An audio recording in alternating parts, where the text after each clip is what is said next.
You, John Fitzgerald Kennedy, do solemnly swear I, John Fitzgerald Kennedy, do solemnly swear that you will faithfully execute the office of President of the United States that I will faithfully execute the office of President of the United States and will, to the best of your ability, and will, to the best of my ability, preserve, protect, and defend the Constitution of the United States. preserve, protect, and defend the Constitution of the United States. So help you God. So help me God.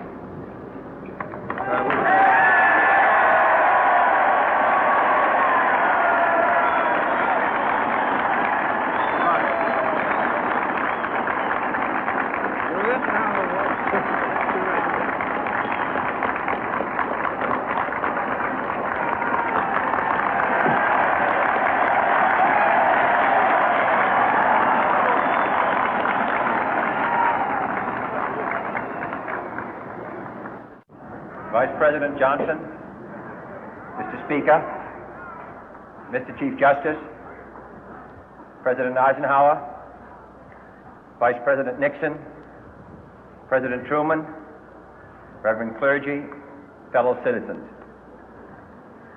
We observe today not a victory of party, but a celebration of freedom, symbolizing an end as well as a beginning, signifying renewal as well as change.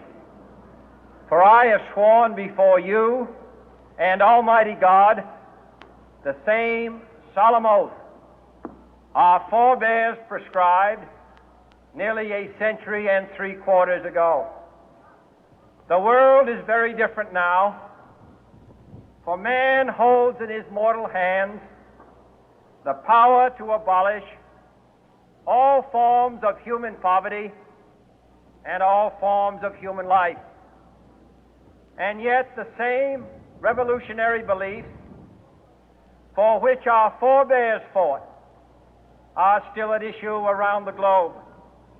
The belief that the rights of man come not from the generosity of the state, but from the hand of God. We dare not forget today that we are the heirs of that first revolution. Let the word go forth from this time and place to friend and foe alike that the torch has been passed to a new generation of Americans born in this century, tempered by war, disciplined by a hard and bitter peace, proud of our ancient heritage, and unwilling to witness or permit the slow undoing of those human rights to which this nation has always been committed and to which we are committed today at home and around the world.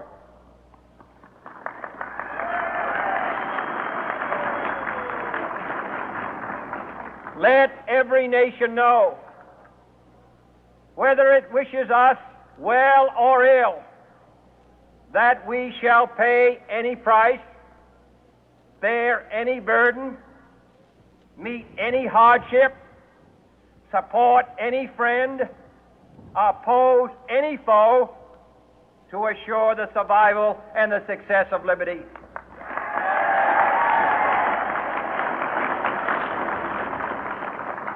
This much we pledge and more. To those old allies whose cultural and spiritual origins we share, we pledge the loyalty of faithful friends. United, there is little we cannot do in a host of cooperative ventures. Divided, there is little we can do, for we dare not meet a powerful challenge at odds and split asunder. To those new states whom we welcome to the ranks of the free, we pledge our word that one form of colonial control shall not have passed away, merely to be replaced by a far more iron tyranny. We shall not always expect to find them supporting our view, but we shall always hope to find them strongly supporting their own freedom, and to remember that in the past, those who foolishly sought power by riding the back of the tiger ended up inside.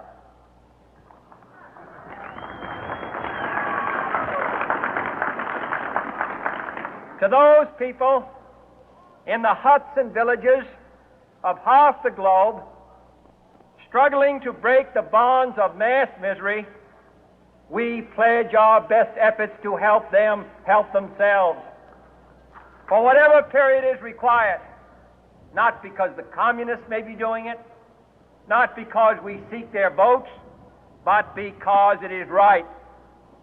If a free society cannot help the many who are poor, it cannot save the few who are rich.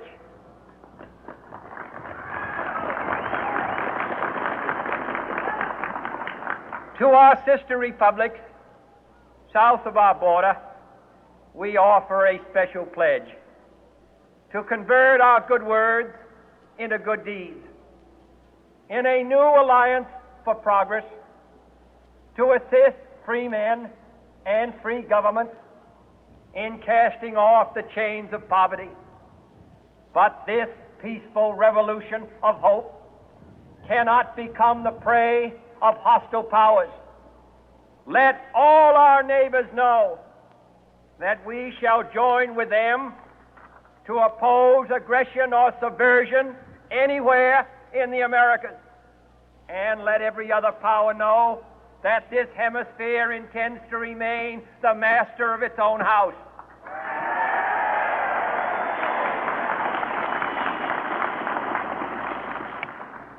To that World Assembly of Sovereign States, the United Nations, our last best hope, in an age where the instruments of war have far outpaced the instruments of peace, we renew our pledge of support to prevent it from becoming merely a forum for invective, to strengthen its shield of the new and the weak, and to enlarge the area in which its writ may run. Finally, to those nations who would make themselves our adversary, we offer not a pledge, but a request that both sides begin anew the quest for peace. Before the dark powers of destruction, unleashed by science, engulf all humanity in planned or accidental self-destruction, we dare not tempt them with weakness, for only when our arms are sufficient beyond doubt can we be certain beyond doubt that they will never be employed. But neither can two great and powerful groups of nations take comfort from our present course, both sides overburdened by the cost of modern weapons, both rightly alarmed by the steady spread of the deadly atom, yet both racing to alter that uncertain balance of terror that stays the hand of mankind's final war. So let us begin anew, remembering on both sides that civility is not a sign of weakness, and sincerity is always subject to proof. Let us never negotiate out of fear, but let us never fear to negotiate.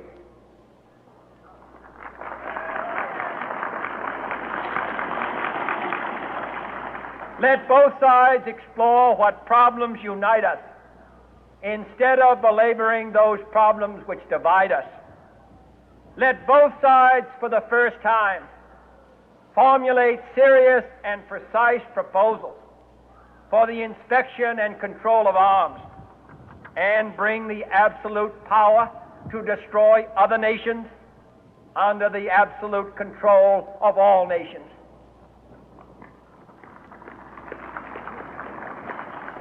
Let both sides seek to invoke the wonders of science instead of its terrors.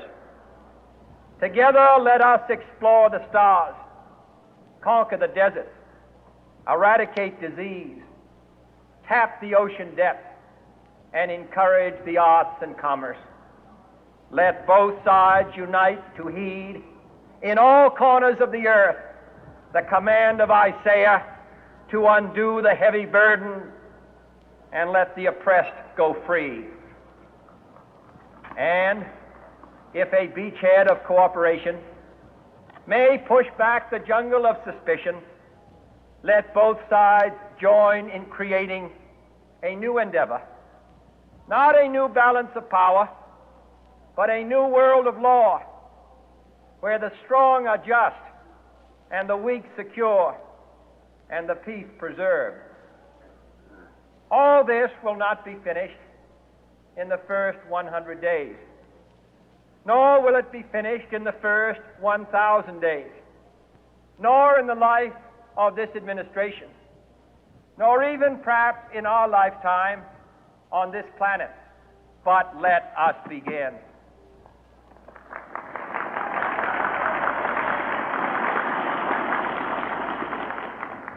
In your hands, my fellow citizens, more than mine, will rest the final success or failure of our course. Since this country was founded, each generation of Americans has been summoned to give testimony to its national loyalty. The graves of young Americans who answered the call to service surround the globe. Now the trumpet summons us again, not as a call to bear arms, though arms we need, not as a call to battle, though in battle we are, but a call to bear the burden of a long twilight struggle, year in and year out, rejoicing in hope, patient in tribulation, a struggle against the common enemies of man, tyranny, poverty, disease, and war itself. Can we forge against these enemies a grand and global alliance, north and south, east and west, that can assure a more fruitful life for all mankind? Will you join in that historic effort?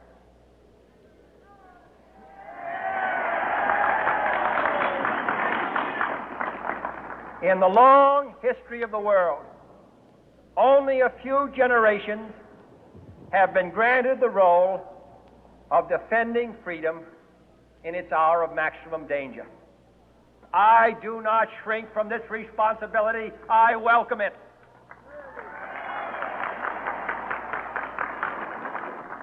I do not believe that any of us would exchange places with any other people or any other generation. The energy, the faith, the devotion which we bring to this endeavor will light our country and all who serve it. And the glow from that fire can truly light the world. And so, my fellow Americans, ask not what your country can do for you, ask what you can do for your country.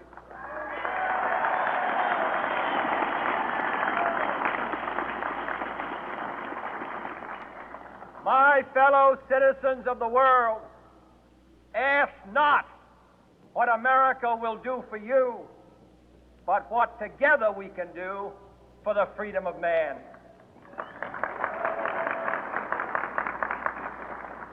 Finally, whether you are citizens of America or citizens of the world, ask of us here the same high standards of strength and sacrifice which we ask of you.